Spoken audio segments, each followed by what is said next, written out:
Hey everybody, it's Matthew. Welcome to week 6.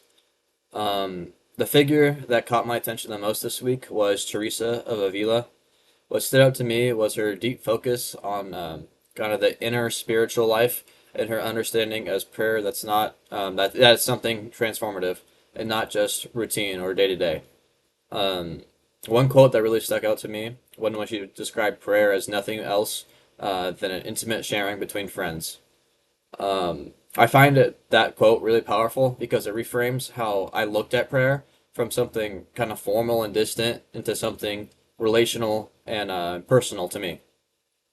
It shows how she viewed connection with God as something kind of deeply internal and ongoing.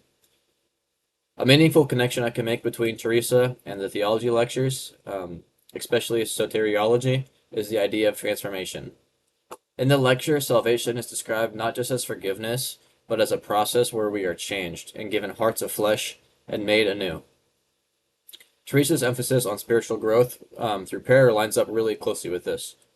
Her idea of progressing through stages of the spiritual life reflects the concept that salvation is not just like a one time event, but an ongoing transformation where a person becomes closer and closer with God.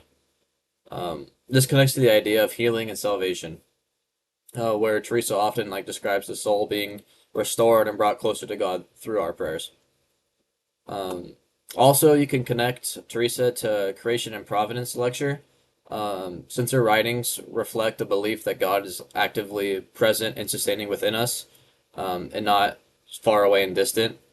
Her focus on the interior life that shows that God is both transcendent but also intimately involved in our human experiences, and that matches pretty good with the lecture idea that like God is nearer to us than we are to ourselves.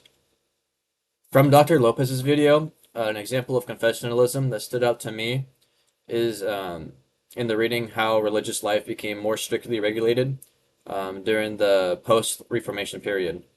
With context with Teresa, the Catholic Church was responding to Protestant reforms by reinforcing its own identity and practices, which included tighter control over religious orders and expectations over spiritual discipline.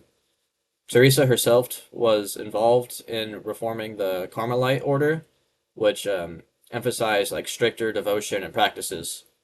And it kind of reflects confessionalization because it shows a reordering of religious life around a specific Catholic identity and a kind of like internal policing to ensure that people followed that confession more strictly.